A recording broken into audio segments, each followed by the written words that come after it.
Hello, good afternoon, wherever you are in this part of the world, in England or, of course, abroad. Welcome to the show. Now, listen, this is the first time I've done this ever on my own, so bear with me, see how we go. I'll do my very, very best to listen between me and you and the gatepost. Not very good on the technical stuff, but listen, we'll have a go, see how we're going. So I think I've done the intros all right. Everything went okay so far. So let's get on with it. What we're going to do today is called the judges summing up of the weekend, and also talk about a few points that have come up over the last couple of hours. And of course, that has certainly happened with the £100 million bid from Manchester City for Harry Kane. So we'll have a little chat about that. Scotland, who done really, really well at the weekend or on Friday against England. Billy Gilmore getting man of the match in that game now, but unbelievably and unfortunately for him, he's picked up COVID, and so he's out now for 10 days. So where does that leave Scotland? And we'll also talk about the rugby, cricket, and everything going on there. And nice to have a few people in the chat. So hello for the people in the chat as well. I don't know. I'm going to keep one eye on that and one eye doing this. I don't know. But where we go, let's go from the start. So first of all, let's have a look at congratulations to Wales getting through into the last 16. Have to say, watching the game, I did watch the game yesterday. I felt that and it just seems funny with the British managers at the moment, just being a little bit negative. I thought that where Gareth Southgate and Steve Clarke, Scotland and England managers respectively, been scratching around trying to get a good formation, good setup, get everything right. Wales got it spot on in their last game against Turkey, where I thought they got their formula and every tactics and everything right. And lo and behold, Robert Page goes and changes it all and goes back to a false nine. That false nine that I just cannot stand, you know. So unfortunately, I never felt that. I think, if I'll be honest, that, you know, Wales' best two players, Gareth Bale and Aaron Ramsey, the system doesn't suit them, and they didn't play as well as what they did against Turkey. And certainly Aaron Ramsey was sort of playing as a false nine, and for me, that's not his best position. He was outstanding against Turkey, but ultimately Wales hung on and they got the draw. And into the last 16, I think their next game is on Saturday. I think that 5 o'clock kickoff. Not too sure they're going to get yet, but it's looking like maybe Russia or Denmark or whoever they can get in that. So it'd be interesting to see. And can Wales go on and do what they do in the last championship? So that'd be very, very interesting. Got to say, impressed with Aaron Ramsey, of course, but also Daniel James, Manchester United winger. Gets a little bit of criticism as far as I'm concerned, but I thought he was really, really good in all 3 games. I think he's played really, really well. So we'll have to wait and see what happens for Wales. But I'll definitely be cheering them on. Hopefully, Wales, Scotland, and England can get through. And well, let's hope that Scotland and England can join Wales in the last 16, and we'll go from there.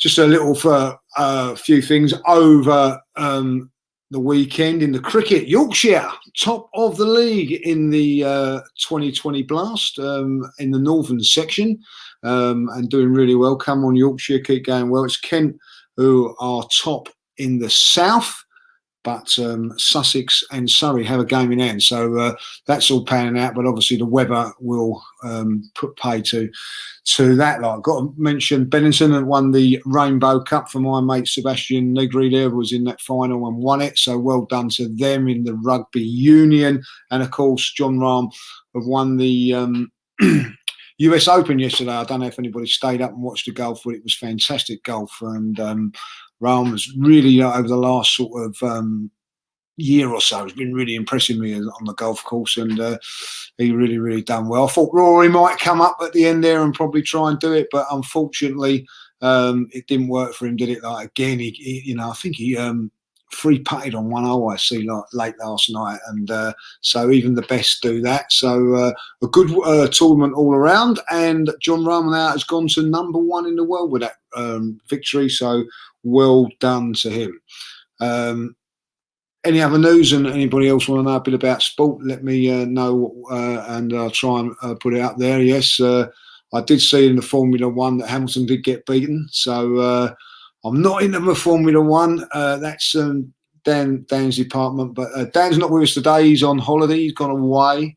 Obviously, like we get the show set up, and you know, he decides to have a week away, like, you know. So good on him. He's gone away with the family, and I hope he's watching. If he's not watching, I hope he's having a great time wherever he is. I know where he is, but we don't want him being bothered, do we? If someone's there and they're going, is that Dan Potts? Is that Dan Potts of Lee Judges TV? We don't want all that. So let him have a nice time with his family. Someone just put in the comments, who do I rate the best out of Foden and Mount? Listen, I think both are fantastic players, but I would say that I am a big Phil Foden fan. But in this tournament so far, Mason Mount's been the man, hasn't he? He's really been outstanding in the well, not so much in the game against Scotland, but I thought he played really, really well in the first game. And did anybody play well for England in the England-Scotland game apart from probably Pickford? I don't know. So it's great. And I don't know. Has anybody all over the weekend? I'm not going to lie. I have been singing the I Can Boogie song all the time. You know, it's got into my head over the weekend, and I was playing golf at the weekend and going around singing that song. Like, you know, it was in my head all the time. So it was it's a fantastic song, by the way, and good luck to the Scots. And I think they've got a tough game tomorrow, but hopefully they can go through in that as well.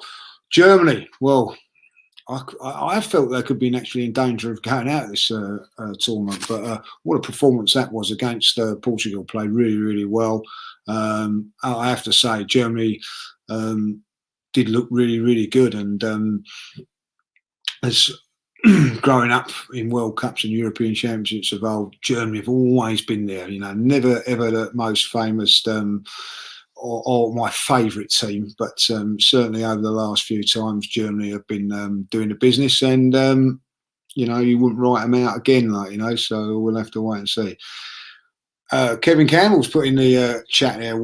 Where's Grealish and Sancho, Lee? Yeah, I'm going to have to say Grealish has got to start. Has to start in this next game. You know, otherwise, I think Gareth Southgate will never be welcome back at Aston Villa ever again. I don't know why he's not been playing. For me, he's got to be the first name on the team sheet. That's as far as I'm concerned. And people say, well, who are you going to leave out and whatever? Who cares? You know what I mean? If he's the best player, get him in there. And I think that we could have got Foden and Grealish in this team. I think playing two holding midfielders probably wasn't the answer against Scotland, and going forward, and I don't think that it is. I think you can take the gamble, go with one. Listen, if we're playing France or someone like that, maybe we have to sacrifice somebody. But for me, Grealish is a starter. Sancho, well, let's have a little look at him, see what he's doing. You know, two of the most exciting players, young players in this England squad are Sancho and Saka, and not one of them has got a minute's start at this moment in time. Now, Saka, I can play in two or three different positions. I thought played really, really well in the games leading up to the competition. And Gareth Southgate did say that he would play the form players, but, well, it doesn't seem like he's doing that. So we'll have to wait and see on that, you know. Would I start Harry Kane or would I start Calvin Lewin? Listen, Harry Kane starts for me every game, because whether you love him or loathe him, whether he plays for Spurs or he's going to play for Manchester City, as far as I'm concerned, he is the best striker, goal scorer.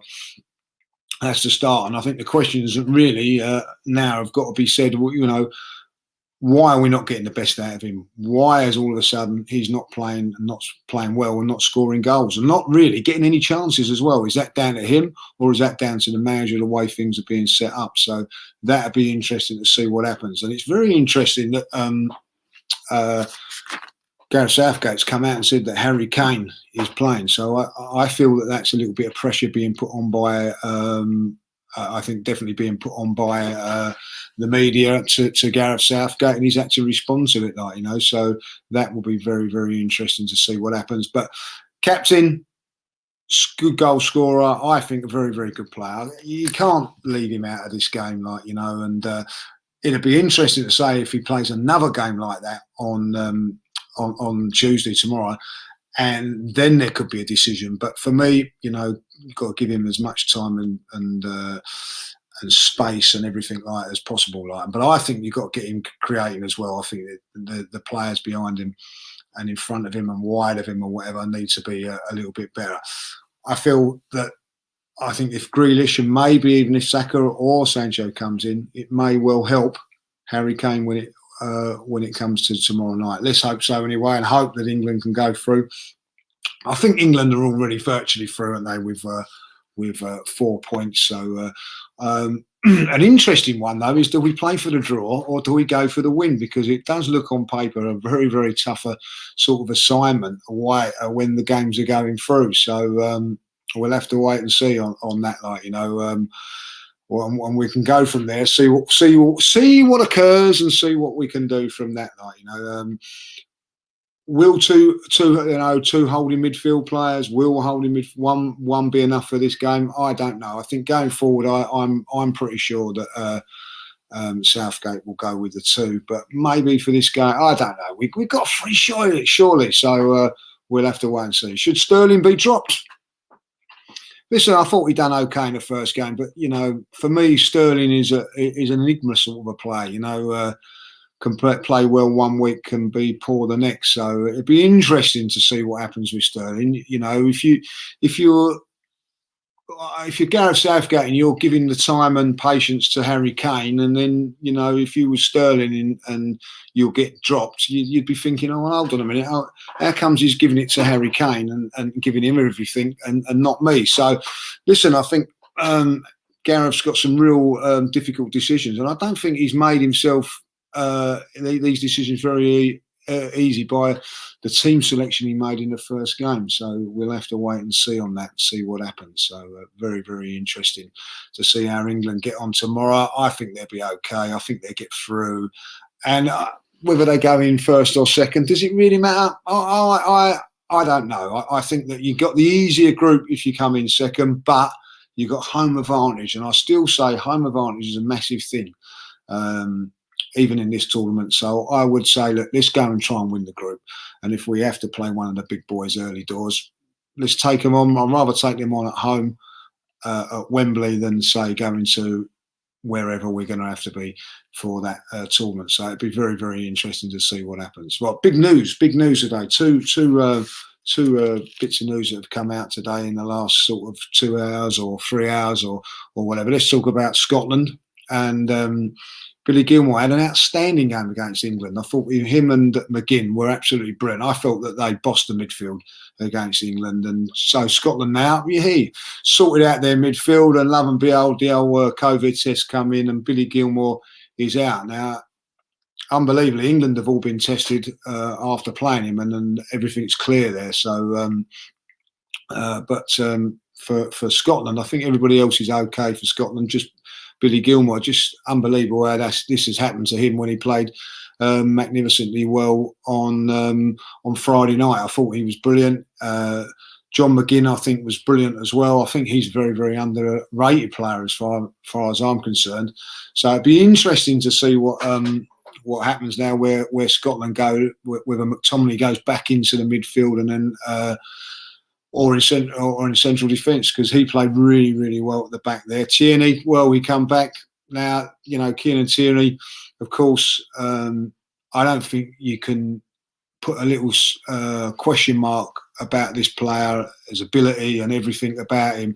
The only one thing that I will say is a big question mark about Kieran Tierney is his fitness, and can he sustain it for a long period of time? That is the big question as far as I'm concerned. He hasn't done it for Arsenal since he's been there, and the Celtic fans that I know say the same, and I think it was a big miss for Scotland in their opening game. So we'll have to wait and see what happens to him. But as I say, Billy Gilmour out because of that COVID thing. I think that's a big, big loss for Scotland. I really do. I think that, they just found their style, their system that they probably would go for, and now Steve Clarke's going to have to change that again. And Scotland, as we all know, need to win this game, and I think their chance has just been hampered a little bit by losing Gilmour. But they've still got enough talent, they've still got enough in their tank, and being at Hampden Park, hopefully the Scots will go through. And I've got to say this with the Scots.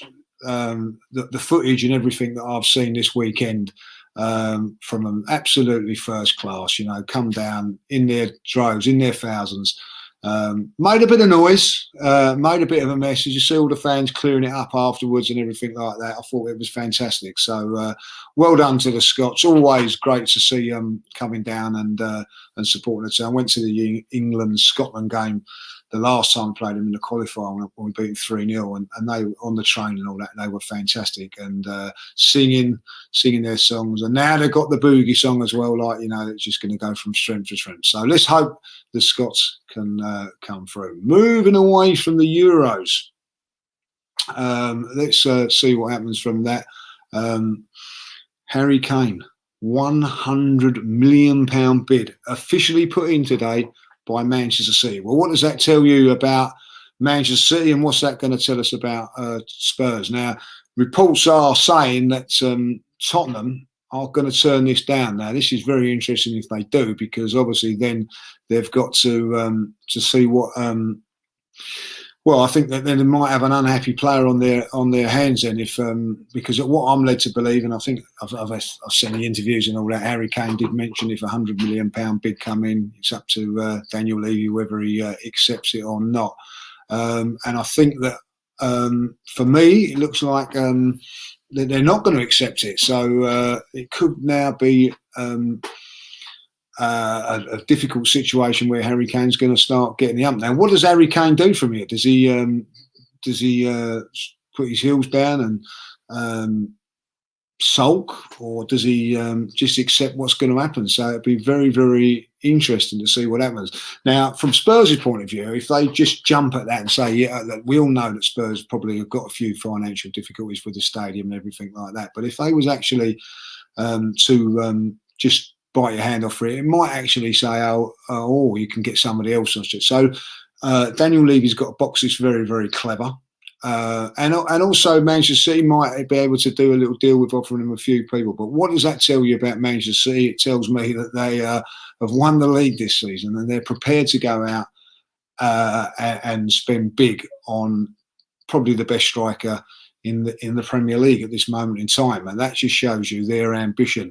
And also, there are rumours that Jack Grealish could also be going there as well. Now, if Jack Grealish goes there and Harry Kane, it worries me, because someone like, as from an Arsenal point of view, Stan Kroenke is going to say, well, if I spend 250 million, which is being reported, I'm not going to win the league or get anywhere near it if Man City are spending that sort of money. So it's going to be a really, really difficult one to know what we're going to be doing from there, like, you know. So we'll have to wait and see what happens on that. I think that all this talk is a bit worrying from England's point of view, because it's come out right now when the championships are going ahead. I think if you remember rightly, Harry Kane said he wanted it all sorted out before the European Championship. He didn't want all this hanging over his head. But obviously it's not going to go away, and it's certainly going to be in the back of his mind. Now, if, for instance, now in the next day or so, or 24 hours, 12 hours even, that Tottenham do turn that down, is that going to get into Harry Kane's head and stop him thinking about what's going on for England? This is the problem that we've got from this, where we've not had nothing sorted out between the Euros. I don't care what anybody says. If Harry Kane would be looking in the press, looking around, talking to his agent, maybe not as focused as he should be on this tournament because of obviously this deal. And who could blame him, really, like, you know, especially if, you know, Tottenham turn this down now, it really does leave him in a bit of a difficult position, and maybe he'd feel a little bit let down, a bit angry and whatever, if he has spoken to the club and said that, you know, I do want to go, and if £100 million bid come in, which is what he's led to believe would be enough to see him leave Spurs. So where does that leave Spurs? Well, it leaves Spurs in a position that Arsenal are used to. You know, we've had to be selling our best players to fund our stadium for years, and it still hampers us to this day. So Spurs are getting that feeling of what we have in what we had, and a lot of other clubs that have had new stadiums. So it'd be interesting to see what Spurs do now. Obviously, like, if they're going to let Harry Kane go, then you've got song in negotiations, and the other side of it is for Spurs at the moment, is that they've not got a manager, so they need to sort that out ASAP as well.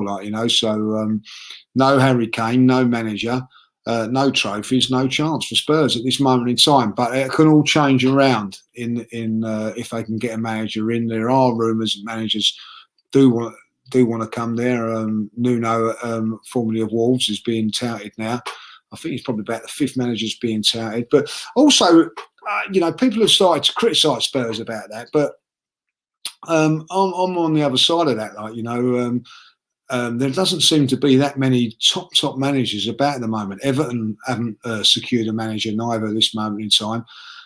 So it doesn't seem to be that many sought after managers available at the moment, or if they are, they want. I don't think we're wanting big money for themselves. I think they want a budget, and I think like Conte, for instance, wanted a budget of such and such. So I think it's interesting where they go from here, Spurs, and not just them. I don't think Crystal Palace have appointed anybody either at this moment in time. So there's a few Premier League clubs. I think that. Frank Lampard was touted for that at one stage. I think was like odds on to get it at one stage, but that seems to have gone very, very quiet. And what would happen with Frank Lampard? I think that he's done a decent job at Chelsea. So will somebody give him an opportunity? Maybe a Palace? I don't know. So it'd be interesting to see where Frank Lampard ends up. So it'd be interesting to see. What happens at Tottenham from that point of view. And so maybe I think where Arsenal's concern is that, with Mikel Arteta, it's all right getting rid of Mikel Arteta, but for who? And I think that is the important thing at this moment in time. Lots of rumours about Arsenal at the moment. Let's just have a little quick chat about Arsenal. There's loads of rumours going on. We have been linked with more players, and if this is the case, we'd be an American football team of all the players we've been linked with. It's unbelievable, I'm not really getting overfussed with anything at the moment. Let's see what happens come the first game of the season. Getting links all over the place with midfielders, attacking players, central defenders. Rumours today I hear that Leno, who said that we wanted maybe to leave now, he's ready to sign a new 4-year contract. So who knows with all this at the moment. But the big news is, of course, that Manchester City have shown their hand. And I think that Manchester United seem to be going for Sancho as their sort of main target, their talisman sort of marquee signing, if you like. Manchester City have gone in for theirs. What will be Arsenal's? What will be Chelsea's? I think that's an important one as well. Chelsea being linked with a couple of strikers. I think that Manchester City and Chelsea, as good as they are, could even be even better if they got top class strikers in. Manchester City played most of the season, didn't they, without a forward, and Chelsea struggled a little bit without a main guy, even though they got Werner, but it didn't seem to be doing it for them. So we'll have to wait and see what happens there. But if Chelsea and Manchester City, just for instance, and this is the problem at the moment in time, if both spend 200 million on strikers and whatever this season, only one of them can win it. So one is going to be deemed a failure. So it'd be interesting to see what happens on that. So if you're enjoying the videos at the moment, I'm going to go for another 5 or 10 minutes. Don't forget, press the like, subscribe, and if you can tell everybody that the judge is out here now doing these little bits and all that, and if this goes well, I'll do another one. Why not, and see how it goes. So I'm quite enjoying talking about football in general at the moment. And we can talk about anything you want. Of course, there's boxing going on at the minute. Of course, Wimbledon starts, I think, on Monday, so that should be enjoyable. Wimbledon's coming when you look out the window and see the rain and everything, don't you? It's unbelievable. It's like a winter's day out there today. So we'll see what goes on from there. So European Championships, of course, I think making its the summer go even quicker. I'm loving all the football on at the moment, and going from there, and I'm enjoying that. So let's try and see if we can get a couple of questions. Yeah, no Nadal. That is a big blow for me. I'm a big Rafa Nadal fan, like, so for him not to be there, it really now just opens it up for Djokovic again to win it. I think, really, it's his to lose again, which is a bit of a shame, really, like, So we'll go from there. See if we can get some questions up for the last 5 minutes. If you've got a question, let us know, and we'll go from there, like, We'll do. What's this one here? Let's have a look at this one here. We want to see Angry Lee. This is not good enough, like, Well, listen, tell you what, tune in when the Arsenal are playing. I can tell you that now. There'll be definitely some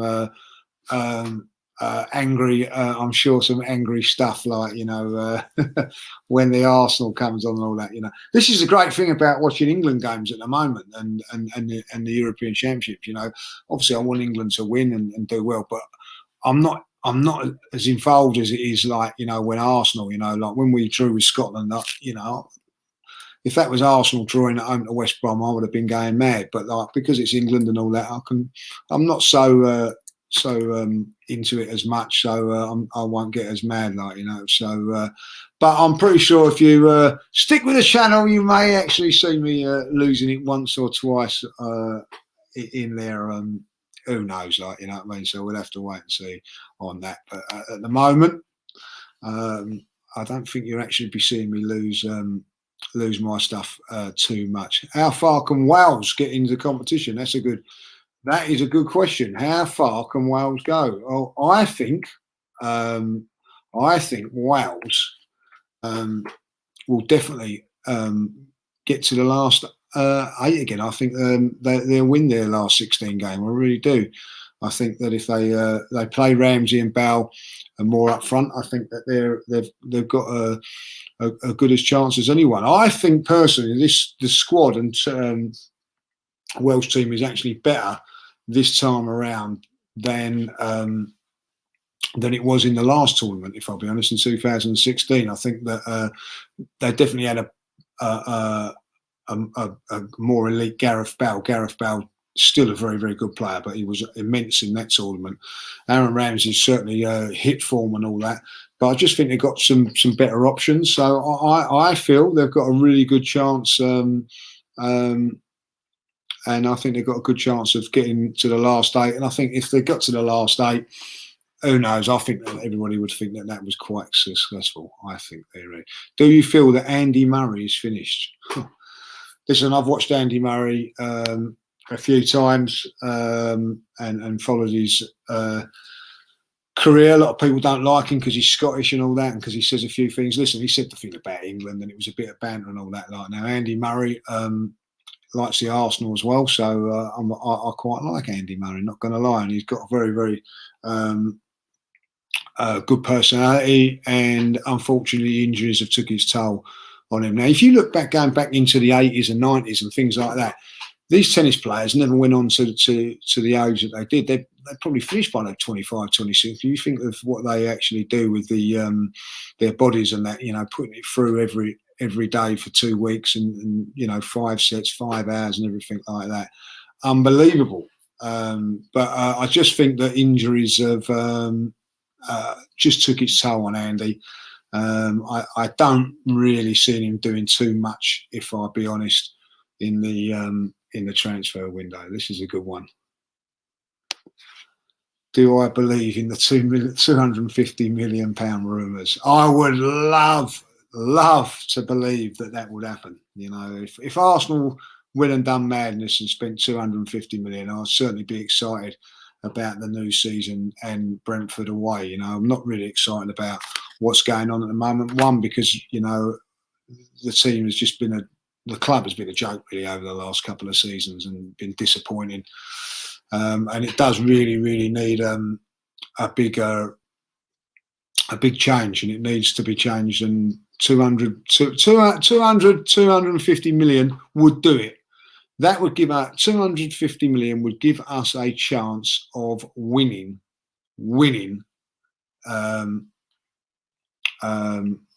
a top 4 place. Now, I see this question here, and this is a great one. This is, you know, hold on, where is it? Because this is good, a good one, because I noticed this the other day. Do you know Wales assistant manager is Arteta's assistant manager is also wearing the? Yeah. I actually noticed it. I thought, oh, is that him? Like, you know what I mean? And I thought, like, no wonder. No, so this is I'm watching Wales. They've gone to a false nine. So it's this is the case, isn't it? This Arteta keeps listening to this useless manager, like, you know what I mean? So if Wales are going to do anything, don't listen to him. Make sure you don't listen to him, like, you know. So we'll have to wait and see on that. This is a good question about on the tennis. Do you think Serena Williams will get the Grand Slam to equal Margaret's record? Do you know what? 2 years ago, I would have said it was a definite, but she's got to a couple of finals and not really done the business in the last couple of final sort of tournaments, and it's gone out, and you know, just starting to wane a little bit now. Like, you know, if she is going to win one, I think this is the one. I think Wimbledon, like, maybe the one, and going out of the French Open a little bit earlier than what she did may be a blessing in disguise for her, like, you know. So if she gets her up and running, she's still a fantastic player, powerful, very, very powerful, as we all know. So I'm hoping that she does. I like Serena Williams. I think that, you know, she's a very, very good player. And you know, it's always, if someone's breaking records in your sort of lifetime or when you're watching sport and all that, then that'd be fantastic. So hopefully she'll have a good Wimbledon. The women's draw, by the way, you know, you can sort of really predict who's going to be in the men's final and who's going to go on and win it. You know, as we said, you know, Djokovic, Nadal, etc., Federer. But with the women's one, it's a scattergun sort of situation. Anyone can win it. You know, so it'd be interesting to see what we can do on there. Like, you know, good question there. Like, you know, Lee, how far do you think we will be going in the Euros? Realistically, quarterfinals, if at best. I could, you know, see us. Knockout is a little bit different, I think, maybe, but the way we're playing at the moment, and Gareth Southgate, if we got to the quarterfinals, I think that would be okay, and I'd say that okay. Lee, who's your favourite snooker player? Well, only one for me, Ronnie O'Sullivan. Absolutely love him. Like, you know, doesn't live far from me, only around the corner, or he used to live around the corner. He used to pop in the shop and every now and then, like, you know, when he lived on a barge, believe it or not. If people didn't know that, he lived on a barge for a little while. So fantastic snooker player. Alex Higgins was a big favourite of mine as well, and of course Jimmy White. Always the flair ones. That's the ones you've got to go with, like, you know. So definitely with the flair players when it comes to snooker. So, but he was disappointing this time around, Ronnie O'Sullivan, like, you know what I mean. So you know, we'll have to see if he can get his mojo back. Last couple of questions now. Do you think Gareth Southgate is the right manager for England? If not, who would you like to manage England? I don't think he is the right manager for England. You know, I've said this to Spurs mates. I say it to anybody, you know, Arsenal, if they're looking for a manager and whatever. If Gareth Southgate was touted to be your next manager, would you be happy? And Spurs fans all are saying, no, don't want him. So if fans don't want him as a manager of their club, how can he be like sort of the one for England? But the other thing is, the reason he's in the job is because there's really no one else really capable of doing the job. And that's the problem, you know what I mean? If we had great managers, Gareth Southgate wouldn't be nowhere near it. So you know, that is it there. And this leads me on to the next one. You know, should Wenger become England manager? Well, he'd be in with a chance. You know what I mean? If I'll be honest, I wouldn't say no to it, because I think that one of the things that Arsene Wenger can do is he can make great players great. and he wouldn't have to worry about a budget, would he? If with the players that he's got, there's enough creative players. I can tell you this now: if we have all those creative players, Arsene Wenger could do a very, very good job on that. So for me, listen, I think if Arsene Wenger become manager of England, it would be an upgrade on Gareth Southgate. But maybe Sam Allardyce is an upgrade on Gareth Southgate. I don't know, So we'll have to wait and see from there, see what happens. But listen, Gareth Southgate can still turn this around and get himself some credibility, because I think that if things were to go wrong in this tournament, and after what happened in the World Cup, I honestly think that he'd be in that'd be him finished as far as I'm concerned. I think he really needs to turn it around, and he really needs to get the team right in the next game, and certainly if not the next game, when we get into the knockout stages, because as soon as we play anybody good, we seem to be in a little bit of trouble. So we'll have to wait and see what happens here. But for me, Gareth Southgate has still got an opportunity to get it right. Do I think, as I said, I don't think he's the right person for the job. But as I say, it's difficult one to say who will be who will happen there. We need to spend the money correctly, though. Clubs like Leicester consistently made smart signings. Listen, couldn't agree more. Arsenal's have spent money. There's no two ways about that. Let's be honest about it. Arsenal have spent money in the past, but they've just wasted a lot of it. Someone said to me the other day that we when was the last player we bought and made a profit on? It's unbelievable. So we're very much in with a big job of making the right signings, and it's no good having a big budget and then going and blowing it all. We've got to make the right signs. I will say this about Mikel Arteta and Edo: they seem to be plugging the gaps and making the signings that we're looking at. They've gone and got a central defender, which we've been crying out for. They've gone and got a strong midfield player, which we've been crying out for. We need a creative midfield player now. That they look to be. We are linked with players like that. So it'll be interesting to see what Arsenal do. But hopefully, the money will be spent wisely, and Arsenal will be challenging for the top four. And obviously, ultimately, is to challenge for the top four. But ultimately, the main goal is to be challenging for the Premier League again. And that's going to take a lot of money and a lot of hard work, and a lot of decisions being made correctly from top to all the way down and to the manager. It's not just Mikel Arteta's fault that Arsenal are where we are at the moment in this moment in time. Everybody has got to be pulling in the right direction and making the same decisions, and then hopefully those decisions be improved right. I think that it's a massive summer for Arsenal, and as I said, and I'll say it again, let's see where we are come that game against Brentford, and that will tell me a lot. Tell me all I need to know about the owners, and it will also tell me a lot that I will know about Mikel Arteta if I think that he's in with a chance. Let's have this last one from a Liverpool fan. Let's see what we got here. As a Liverpool fan, I think the first 5-8 games are vital for Arteta. His Arsenal group depends on it. There is no room for error. Exactly right. I think that you're dead right. And our first 3 or 4 games are not easy. I don't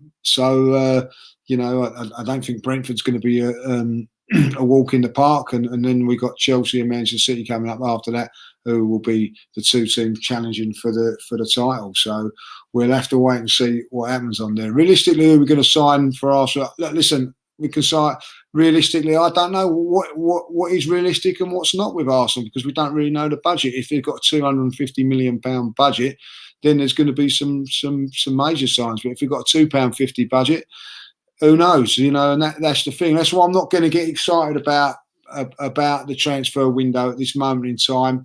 I've got my thoughts on it. I think that let's see what happens with it. And in this moment in time, people are starting to get a little bit frustrated. But I look at it and think that, well, no one else is sort of making any moves yet. And then today we see Manchester City are making moves in the Euros with a European player. So Arsenal have got to be looking to do the same. Let's see what happens. If realistically Basuma and say Madison are targets, well, why aren't they being sorted out now? Because both of them not in the Euros. So who knows what's happening? You don't know what's going on there. Ben White, for instance, has been linked and bids been said and everything there, and he is at the Euros. So it's a funny one from there, really, isn't it? Like, you know what I mean? So let's sort this one here. Says, good afternoon, Lee. I met you once in the Counting House pub many years ago before a game at the KP. I was a Leicester City fan who come to say hello. I remember going in the Counting House a couple of years ago, like, so hello there. And I think, if I remember rightly, we might have actually drawn that game 0-0. Leicester's not been a good hunting ground for us over the last few years. I know we lost there 2-0 for it, wherever it was, and the last couple of games. Well, we obviously we won there last year, but there was no fans here, so that'd be interesting to see. But a nice little pub that was, the Hellcat. I remember that, and very, very friendly. And it's always nice to go visiting in the away games and being looked after and being nice. Favourite kit for Arsenal? Oh, all time. That's a difficult one. That is. Listen, any yellow and blue kit, away kit's fantastic. Going back to the '79 kits and all that. Like, I did like the 80. I think it was the 83 one when Charlie Nicholas first signed. I did like that kit. A couple of kits after that I quite like. Bruised Banana was an iconic one as well. And I've got to say that the two kits this season look really, really good. The yellow one looks fantastic, and if it's rumoured to be with the Arsenal home kit this time, that looks really good as well. So we'll have to wait and see what happens from there.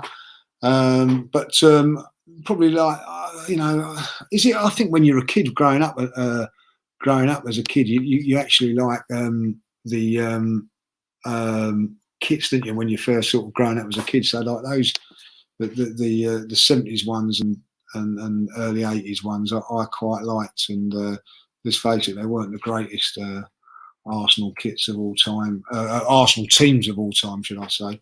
And we'll go from, so we'll have to wait and see what happens. But the two kits this season I'm liking. I don't know if I'll be getting them though. It depends if we're going to sign some players. So let's hope we sign some players. Listen, guys, thanks for joining me. 45 minutes I've waffled on for there. I hope you've all enjoyed it. And what I do is I'll probably be back on Wednesday. Depends on my schedule, what I'm doing in the filming over the next day for the Euros, but I'll get that scheduling this week, so then I can work around it. But listen, thanks for joining in today. Thanks for subscribing. I really appreciate all the people that have subscribed so far and people that are taking their time to listen and watch what we're doing. We've got some at the moment, we're just building the channel up, just looking to do things like to get so much airtime so we can do other things. But we have got loads of things in the pipeline, different things that are going to be coming to the channel, some really exciting things that just won't be me sitting here. We've managed to secure a studio to do a couple of episodes as well, which is fantastic. And we're going to be going out and about with the camera and doing some stuff as well, which we've got sorted. So keep looking out for us and keep tuning in until one of those drop. And when none of those films does drop or whatever, like, videos, have a look and let us know what you think, and leave your comments in there. And if anything you think we can improve on, we'll certainly have a look at it and try and do our best to bring in some new and different and quality content for you. So hopefully that's me out of here now. So have a good afternoon and good evening, and good luck to England tomorrow. And if you're Scottish as well, let's hope that England and Scotland can join Wales in the next round of the Euros. Until then, take care. Bye bye.